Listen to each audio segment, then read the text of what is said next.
Iranian state media is saying that Iran has now closed off the Strait of Hormuz today in response to Israeli attacks on Lebanon. What's the White House response to that? And you just listed many military successes, I understand that, but strategically, how is the administration arguing that Iran does not have more economic leverage than it did before the start of the war? Sure. Well, with respect to the first reporting out of Iranian state media, the president was made aware of those reports before I came to the podium.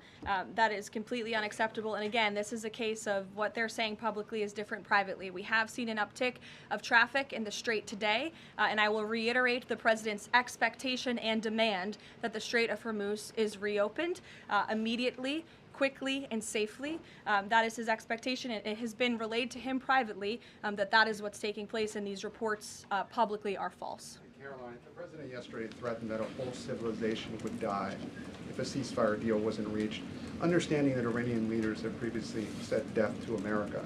But why is it appropriate for the president of the United States to use that kind of language when talking about civilian targets? And was the president mocking Islam by signing off his True Social post over the weekend, "Praise be to Allah"? Wouldn't that antagonize Muslim allies across the world? Well, I understand the questions about the president's rhetoric, but what the president cares most about is results.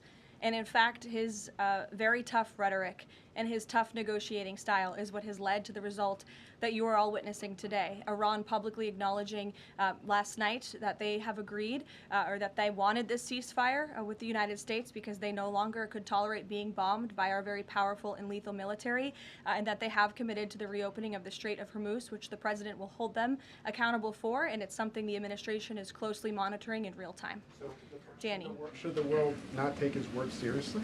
The world should take his word very seriously in understanding that the president is always most interested in results. And it was the Iranians who backed down, not President Trump. He said that they would face very grave consequences, as you just laid out, by the 8 p.m. deadline if they did not agree to reopening the Strait of Hormuz. And what did they do last night? They agreed to reopen the Strait of Hormuz. Danny.